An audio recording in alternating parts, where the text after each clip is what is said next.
Ассаламу алейкум, туғандар. Мына Москвада қар моңтып, машиналардан биік болып жүгіроқтар топталып, бүгін 6 март қышлығыны қылып атады Москвадача. Бардық туғандар тұтқан оразаңыздарды қабыл қылсын, оқыған намазыңыздарды, қылған дуаңыздарды, берген қайырсын садақаңыздарды барына Алла Тағалам қабыл қылған болсын. Бұл видеода мына Россияда жүрген Қырғызстанский номердегі машиналар жөнінде бір кішкене тема қылалы. Бұға чейін біз ошол Қырғызстанский номердегі машиналарды Россияға алып келіп, Россияның территориясында российский машиналар сияқты эле страховка жасап алып туруп айдап жүргөнбүз. Россияга ешқандай налог эчнерсе төлөбөйсүң. Конечно, Кыргызстанга төлөйсүң по-любому. Азыр эми андай болбой калды. Жаңы закон чыкты.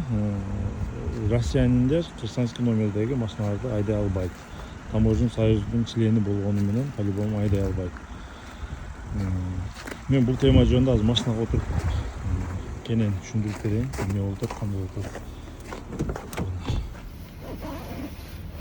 Тугандар, в общем, ситуация мынандай. Буга чейин Кыргызстан кыргыз номердеги машиналарды граждане Россиялар Кыргызстанга барып өзүнүн атыга оформление кылып кыргыз номер коюп туруп айдап келип айдап жүргөндөр болгон. Анан Кыргызстанда кыргыздын атыда учетто турган машинаны генеральный доверенность менен айдап жүргөн да буга чейин. Азыр эми андай болбой калды.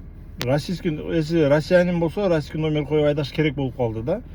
Мен гаилерден аракет кылдым, точно себебин сурагангачы, билгенге. Бирок мындай канааттандырарлык жооп жок, бирок мүмкүн эмес да, кыскасычы. Если сен гражданин Россия болсоң, кыргыз номердеги машинаны айдап жүрсөң, биринчи жолу токтоткондо 500 сом штраф салат. Статья 12 часть 1 менен 500 штраф салат. Бул как предупреждение катары да.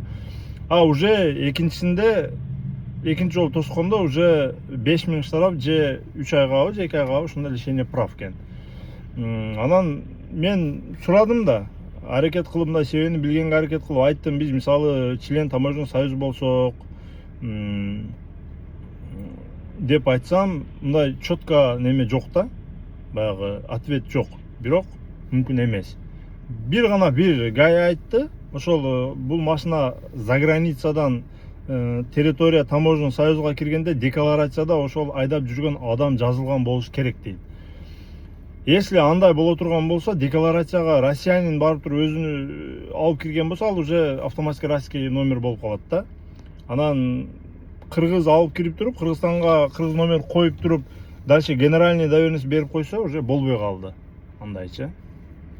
Вот бир канааттандырарлык бирок жооп жок, бирок запрет коюп койду. Ошон үчүн багы гражданин Россия, мына биздин туугандардан көп да российский паспорту бар. Анан Кыргызстандан машиналарды алып келип айдап жүргөндөр уже лучше Кыргызстанга берип жүргүлө машиналарды.